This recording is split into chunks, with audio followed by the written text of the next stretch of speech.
Glutathione is magic. And I have said this so many times on my TikToks and other podcasts. But today, we're going to do a deep dive to find out why. Why is it so magical, especially when it comes to your brain? And if you're detoxing from anything, especially mold, you are going to need to consider glutathione. So you need to super lock in here because this is the glutathione episode. Today, I'm going to be talking to Dr. Nayan Patel, who's a pharmacist, and he's been working on glutathione forever, and he created the first ever spray. It's like a topical glutathione. It's out of control. He's going to explain how glutathione works in general and why topically is the way to go. He published a book called The Glutathione Revolution, Fight Disease, Slow Aging, Increase Energy. So just get it. He literally says, he'll say to you that if after 2 weeks of using this, you should start feeling better. There's not a lot of supplements out there that say that. So I really want you in on this. Dr. Patel and his team developed this patented technology to deliver the glutathione topically, and it just changes the game. So let's go hop in and let's find out why glutathione is magic. Here we go. So I am just super excited to have Dr. Nayan Patel. Did I say that right, Dr. Nayan? Yes. Thank you. I'm so excited to have you here on our podcast, and just really honored to have you here. Let's start with that. Oh, absolutely. It's a pleasure of mine to be out there educating the world. So I'm glad that you invited me to come to on your show. Of course. And so the title of our episode is going to be Unlocking Brain Power, the Glutathione Connection, right? So we have this great title, but I think we should first start with what is glutathione? All right. That's Okay. easy enough. Okay. It's easy for me to understand what glutathione is, but it's maybe hard for a lot of people that are listening out there because it is the most abundant molecule that's produced in the human body. And yet we, more than half the people do not know what glutathione is. And the reason is because nobody talks about it and they don't talk about it because there's nothing they can do about it. That's why. Mm-hmm. And so glutathione, in the simplest term, it's made up of 3 amino acids coming together. Glycine, glutamine, cysteine. It's a tripeptide, and that's just the chemical structure of it. It's not considered a protein because protein is multiple amino acids coming together. This is just 3 of them coming together, so we consider it as a tripeptide. It is a peptide, but that's not what it's known for. But that's what glutathione is. Okay, so that is the chemical answer. What would Yes. you say to the person who's standing at their local supplement store or Okay. and saying, what's this glutathione? Why should I get it? What does it do? So when people ask me, I say, what is glutathione? They get a chemical answer. And when they ask me, I say, what does it do for you? They get a better answer because now they're asking. So I asked the wrong question. I asked No, I didn't ask the wrong not question. me. No. It's a common thing, right? Well, like people ask me, what is vitamin C? Well, it's a chemical. It's a vitamin. What people are usually asking me is, what does it do, right? When they're asking me what it is, they're really asking me, what does it do? But I had to lay the foundation down that it's a chain of amino acids coming together. It's a body produced naturally in the body, because then the next part comes easier. So what does it do? Well, what is known for the most abundantly is the most powerful antioxidant produced by human bodies. That's what it's known for. But that's not the only function it does. So what is an antioxidant? That's going to be asked next question. I'll just answer this question before you even ask me this question. I'm just going to leave and then I'll come back. And you can... Antioxidant is basically your body's exposed to oxygen because you breathe in oxygen every single day. Oxygen it's a reactive species. Basically, it's a charged electron species that you breathe in, goes in your body, does all this job, but then too much of it, or if your body cannot neutralize them fast enough, that can cause oxidative stress, which is a different problem. But the body needs to neutralize all those oxygen species that you breathe in every single day. That's a function as an antioxidant, right? That's one of the function. But there's other function as well for glutathione, which we can dive into more into detail, especially when you talk about brain health. The other function may not be as important because brain health is all about oxidative stress. But the other function that glutathione is known for is the master detoxifier. It is by far the best product that the body produces to help get rid of all the toxic chemicals that we either eat, breathe, put on our body, on your skin, whatever form that you get the chemical inside your body, the body needs to process them and get rid of them. Glutathione aids your liver to do that for us. Okay, Perfect. So we have two main roles for glutathione. I'm gonna re-say what you said, if that's okay. Okay. Test Absolutely. me. Tell me if that's how you know, right? Teach one, do one, or something like that. Yeah. Anyway, okay. So there's two main roles, and these two main roles is very, very important for my audience. Part one is this oxidative stress.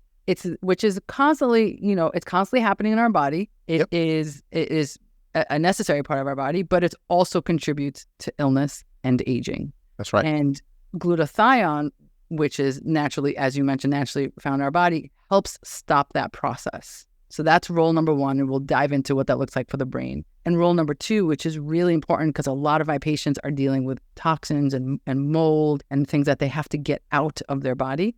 And so glutathione's second role is to really be able to help the body kind of get it out, push it out of the body. So let's start with part one, which is the oxidative stress. How does oxidative stress, right? There's an oxidative stress. Some people, like a metaphor, use it like rusting, right? It is. It's like a rusting. It is part of rusting, right? Yeah. And again, the nail can not rust if it's always in use, right? If it's oiled properly, if it's always in use, it never rusts. As soon as it sits idle, guess what? It starts rusting. It starts rusting, right?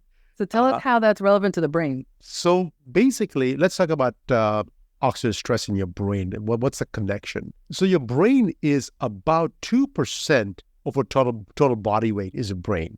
Tiny little thing. It's about 2% of total body weight. But yet, it consumes 20% of all the oxygen you breathe in. So keep in mind, when your brain needs something, your body doesn't get it. The brain gets it first, right? So if you breathe shallow or if you breathe less, right, your brain is going to take up all the oxygen first, and then the body will be deprived of the oxygen.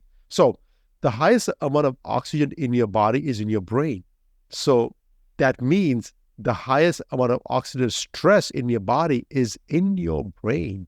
And so the brain functions normally great with all the oxygen coming to it, but then the body has to neutralize all those oxygen species so that your body can keep on functioning better without getting rusty, right? It needs the oxygen, but the oxygen can get the job done and get out of there and get it neutralized and get me fresh oxygen again, neutralized, get me fresh more every second, right? Yeah. So that's what the brain oxidative stress connection is. It's just one of those things that we get a lot of oxygen into our brain. So we are more likely to rust in our brain before anywhere else. Is that what you're saying?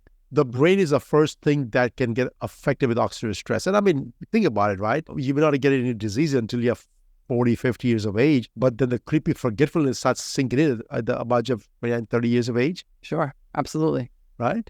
If you've heard any of my episodes, please don't ignore the brain fog. Don't accept this as normal aging. We need to do things about it. Yes. And so how does glutathione work there? How does it stop that rusting in the brain? So again, glutathione is naturally produced in the human body. And when you're young, I mean, you can produce plenty of it, right, on your own. You don't need any help. As long as the diet has adequate of those amino acids, have good protein in your diet, the body's going to take those proteins, get the amino acids out of it, and produce glutathione, plenty of it, neutralize all the free radicals in your brain. And there you go. Nothing is wrong with you.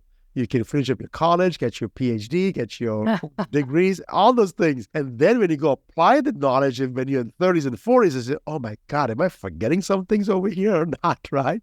So yeah, so the body will naturally neutralize all those free radicals that are either consumed or produced internally. We didn't talk about that one. So oxidative stress is two things, right? The oxygen that you breathe in is the exogenous source of oxidative stress because you're breathing oxygen from outside. But then there's an endogenous source, which is inside your body. This chemical reactions happen every single second of your life. That reaction byproduct is also this reactive species, what we call them is ROS, reactive oxygen species, or NOS, which is nitrogen oxygen species. Either one of them, they have a charge to it and they can cause damage to the body. They need to be neutralized. Okay, so either way, endogenously or exogenously produced oxidative stress need to be neutralized by glutathione. And glutathione is by far the only molecule that the body produces, and to neutralize all these things. When you're young, no problem.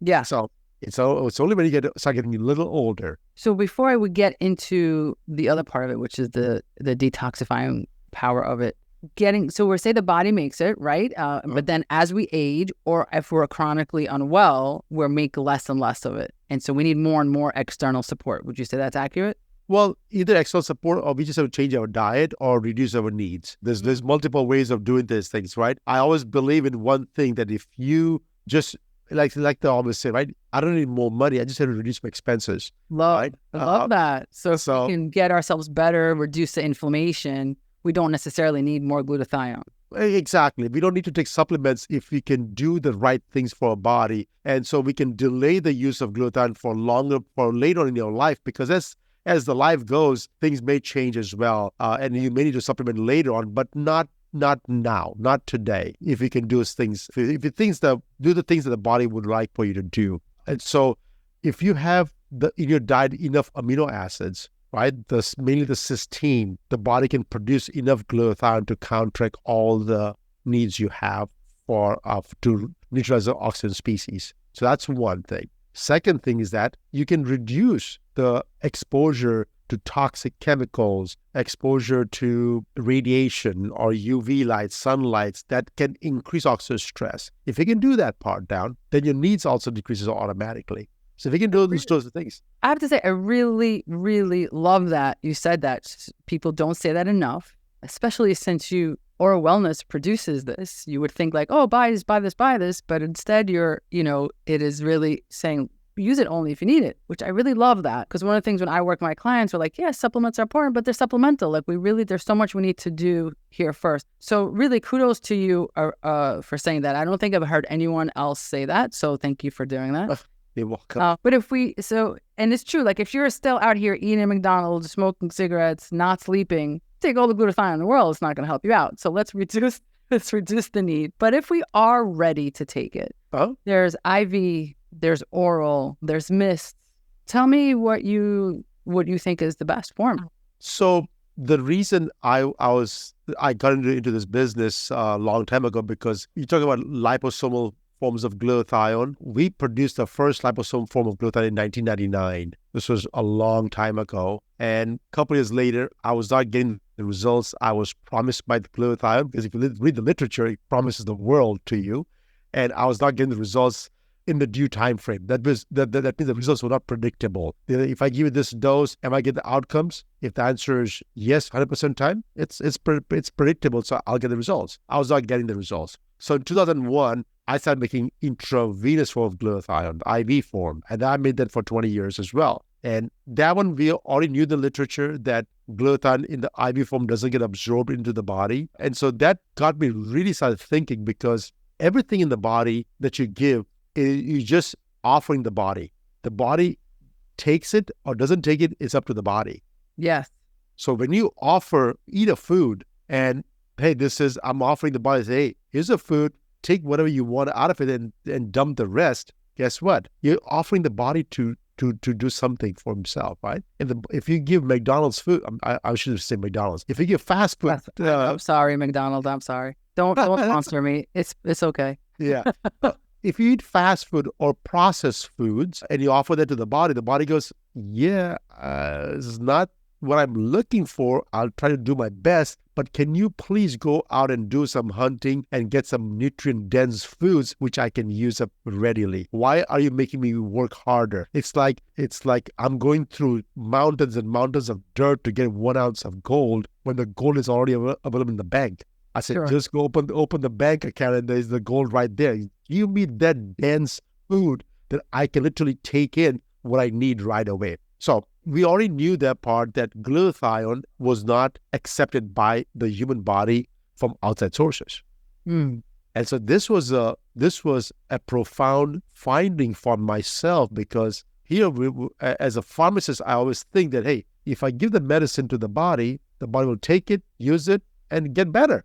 In reality, it doesn't work that way. If you give a molecule that the body already produces naturally, like glutathione, the body says, yes, I need this molecule, but I can't take it from outside. I have to produce it myself from inside, because this is what I need. So when you take the glutathione IVs or liposomes or capsules or whatever, what the body does, it will take it, will break it apart, absorb the amino acid, which is cysteine, use a cysteine intracellularly to make glutathione again.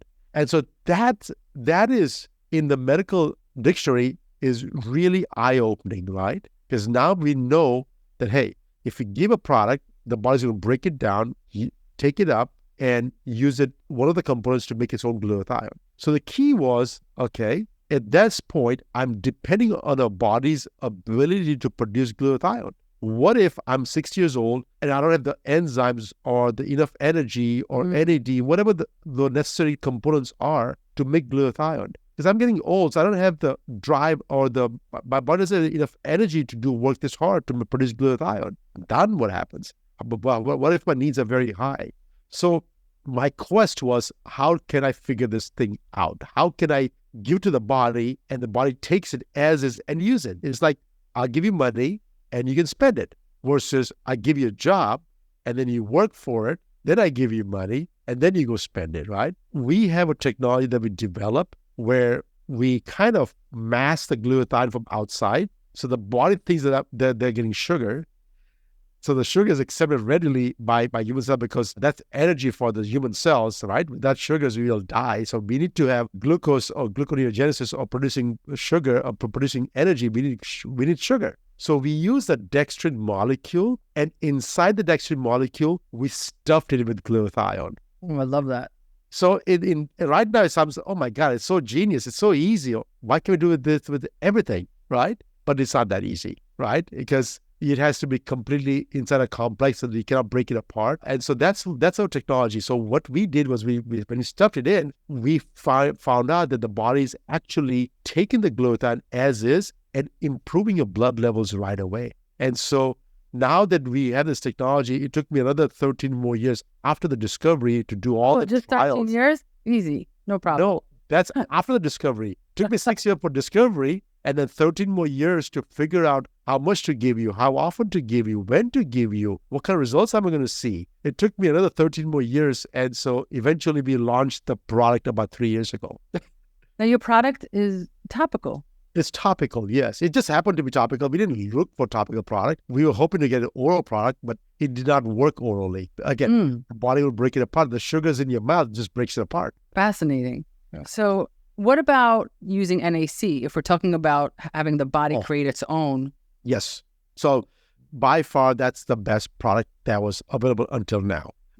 So FDA has actually approved NAC as a drug to improve glutathione levels, right? Because we knew that glutathione, the only way you can make glutathione is your body has to produce it on its own. And so we already figured out that, hey, by giving them NAC, which is cysteine, which is one of the 3 amino acids, the body will make its own glutathione. We don't give glycine or glutamine, and I'll tell you about that one when we're talking about brain health. We'll go into more detail about that one, but cysteine is all we need because that's not readily found in any diet. So that's all we need extra to basically have a body produce its own glutathione. But now that we have this technology, I don't know if cysteine is going to be necessary. Well, but it's still necessary for a lot of people that can produce, like if you're a young kid and you want to produce glutathione, yeah, take cysteine, I don't care. Sure. But if you're 40 years of age and 35 years of age and now your body is getting a little sluggish, and no matter how much cysteine you give them, the body can only produce so much. Your needs are up high and you give the cysteine, the body cannot just quite meet up all the demand.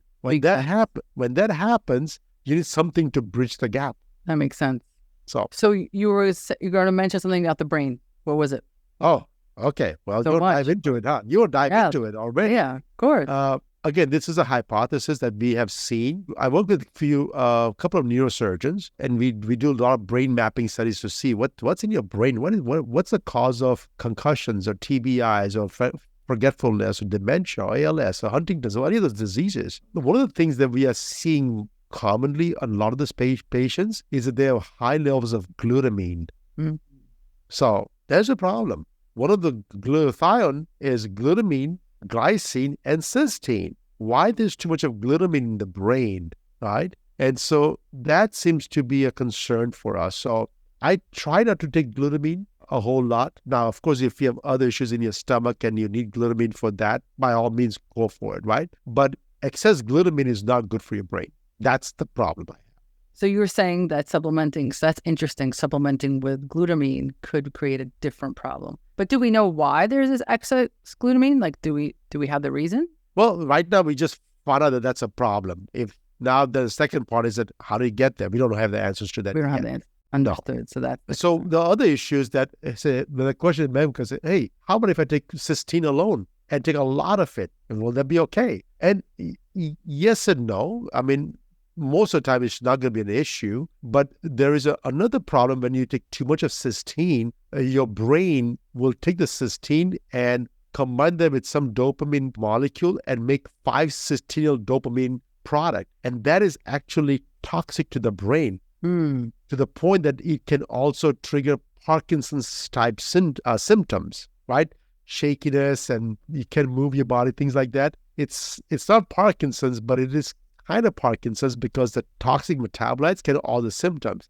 So again, everything is good in moderation. Moderation. Everything's good in moderation. 100%. Don't overdo anything. Don't overdo on my product either. Don't do anything overdo. Don't drink too much of water because it causes low sodium, low potassium, Absolutely. Right? Everything has a limit on what you should do on a daily basis. I love that.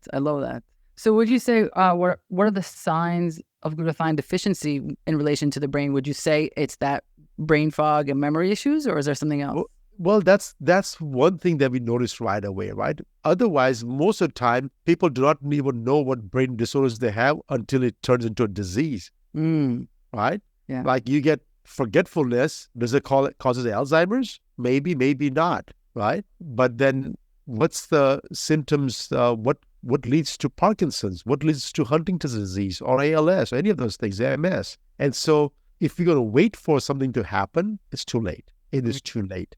We already know the brain has the highest amount of oxidative stress in your body. Can we just do the right thing to bring oxidative stress levels down? Can you eat the right fruits and vegetables that has high enough cysteine that your body can get your cysteine glutathione levels high in your brain so it can bring it down? So do the right things. That's all I'm saying. Absolutely. You know, we had I'm sure you know Dr. Bredesen.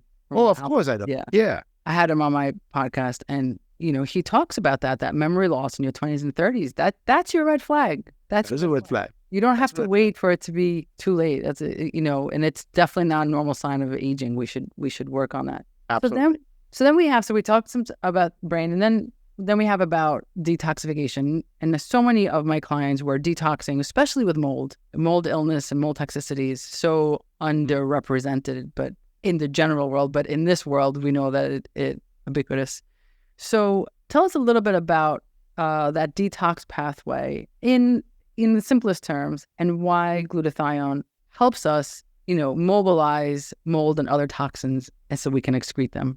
Okay. So first of all, you're right. The mold, Lyme's disease, biotoxins is a major, major issue today. I think some of the experts estimate that 24% of the total population of the United States have some sort of symptoms of mold issues or biotoxins issues, right? CIRS is what we call them, chronic inflammatory respiratory syndrome, right?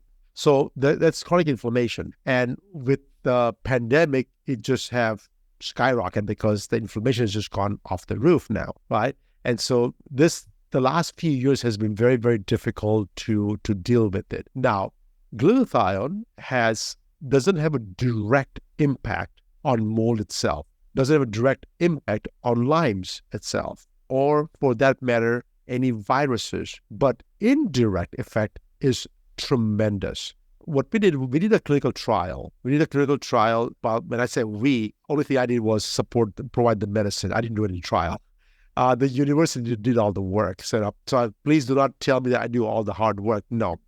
The smarter people out there, they do all the hard work. The university in California did a trial on 30 patients, and they just did a 3-day trial. They were just seeing, hey, in 3 days, am I able to see any reduction in oxidative stress markers? In 3 days, am I going to see any improvement in the inflammatory markers? Because they were going to spike the blood with infection, mycobacterium infection.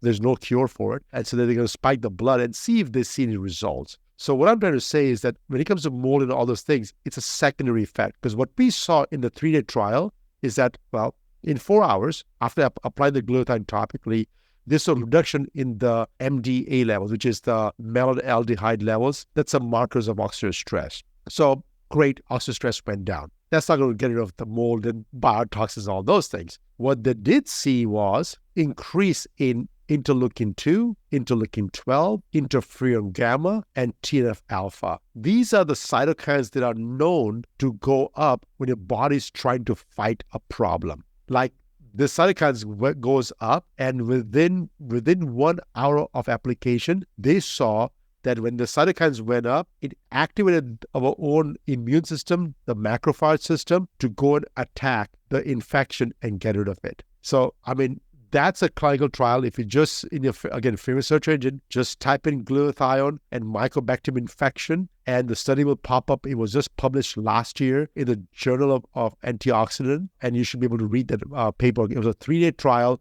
that shows very good that, hey, within 3 days, we are able to build an immune system to fight this problem. Now, mold, biotoxins, SIRS, all these things is an inflammatory disease, right?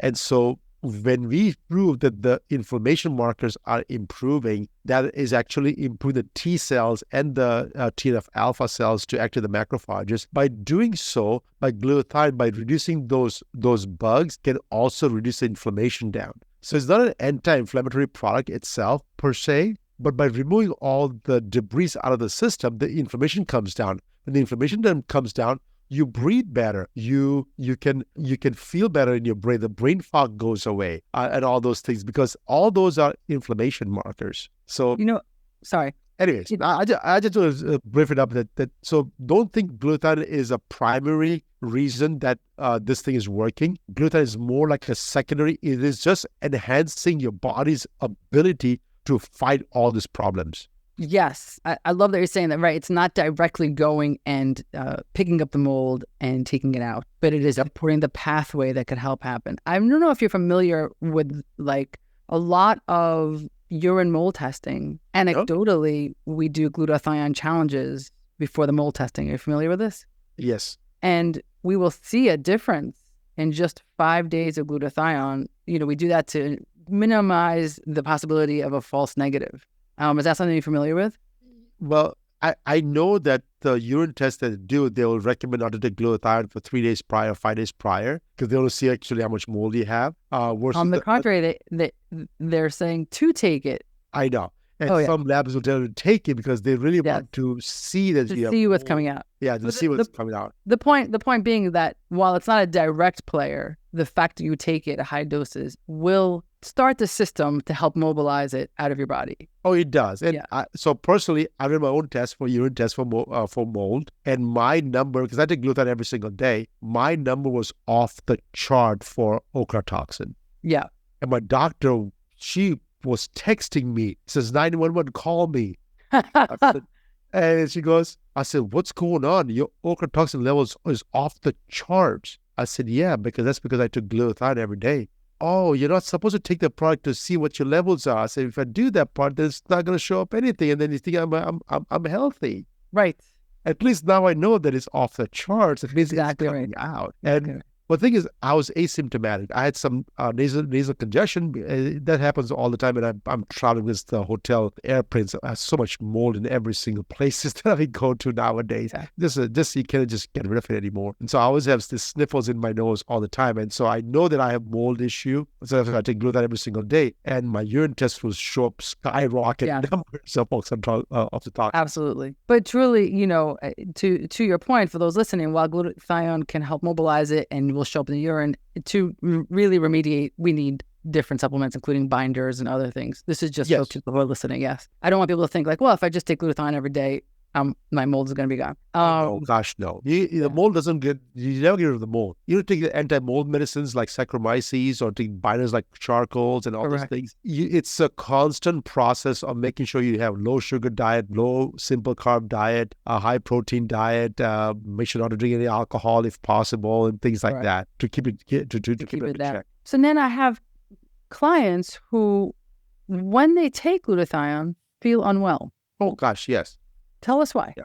Initially, when the I get those things all the time as well. That sometimes everybody's different, right? I can give to a sickest person. I say, "Oh my God, I'm so sick. I can't even do anything. I'm so sensitive." And I give a full dose of glutathione, and oh my God, this is amazing. What is this, right?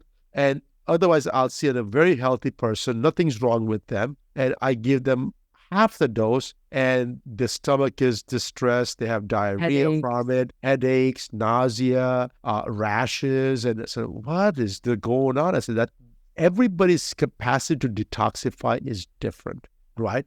And so I always say to them, I said, hey, take a full dose, and after a day or so, even one dose, if you have reactions because your body's trying to mobilize all these toxins pretty fast, come back down to the lowest dose possible that your body can tolerate. There is no medals available. Yes, you don't push through. Push through, okay? We are not going to give you a gold medal. I'm sorry. We're not going to give you a prize. We're not going to put you on a podium and say, that, oh my God, this person is amazing. Plow through all the problems. Yeah. No, please do not do that part. But it's interesting though, because I'm glad you said what I was thinking, which is you're not having a reaction to glutathione. No. You're not allergic to glutathione, right? Some people think, oh no, I'm allergic. No, that's not what it is. You're detoxifying too quickly. The dose is too much for you. You're so toxic that it's coming out too quickly, in essence, in shorthand, right? It's everybody's toxic. It's just that sometimes even though the toxins are coming out, the body's not able to handle that. Handle it, yes. The mobilization, yeah. Yep. So you just have to go find the dose where there are no symptoms. That's your dose. Right, where there are no symptoms. Yeah. And sometimes that's annoying because you're like, is it working? I don't feel anything. That's okay. We don't want to feel it's working. Don't worry, it's working. I love that. Yeah, no, you don't get medals for pushing through on this one. No. And I do prescribe the full dose to begin with. So the full dose is 4 sprays twice a day is a full dose. So you don't have to go more than that. I go more than that once in a while if I'm traveling, but generally, on average, you don't have to go more than that. So if you can tolerate the dose and no side effects, there you go. You're done. Yeah. If you take 4 sprays and you have a headache, you have nausea, you have diarrhea, or you have all these issues, go to 2 sprays. If the problem is still there, go to 1 spray. Yeah. If the problem is still there, call me. I'll make a special thing for you if I have to. I don't care, all right? I want to go down as low as your body can tolerate and then slowly come up to 4 sprays twice a day. Because when you go to 4 sprays twice a day, in 2 weeks, that's when the magic happens, right? That's when you see it. Okay, you know what? I don't feel bad. I don't feel good. I have a little bit of energy. I feel decent. And this is how I'm supposed to feel all the time. Oh my God, I love that. What? That's crazy. Yeah. Where do you recommend people spray the product? So we have done a couple of testing. So we have done it on the arms, we done it on the belly, and we have the same exact results. So high fat, right? Low fat, and identical results. So to me, it doesn't matter where you apply it. You can apply it in your face, your arms, your legs, your neck. I don't care where you apply it. Here, okay. Not the palms, not the soles, because the absorption through this thing is very, very difficult. Sure. For some reason. So yeah, except those 2 areas, you can apply anywhere. Non-hairy part of the body is preferred because the base is, as I say, part of the sugar molecule, the dextrins. And so it's very sticky. And it's just uncomfortable if you have a lot of hair. It just becomes uncomfortable. Otherwise, it doesn't affect the therapy. It doesn't affect the hair.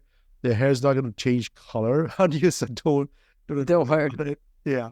And you mentioned also just getting it nutritionally. So what are great sources of glutathione? So it's not the glutathione itself. What you're doing is all the building blocks. So my favorite one is Brazil nuts. If you eat 4 Brazil nuts a day, Brazil nuts have glutathione peroxidase enzymes, has the glutathione byproducts, has the selenium, which is also a catalyst to the reaction, is by far the best thing you can do to improve glutathione levels. Other than that, people are vegetarian, they're vegan, they're carnivore, they're pescatarians. I mean, there are a million diets out there, and I'm not going to tell everybody what to eat. So what I tell people is that, hey, now you have access to internet. Put in there cysteine-rich foods. You can get a list.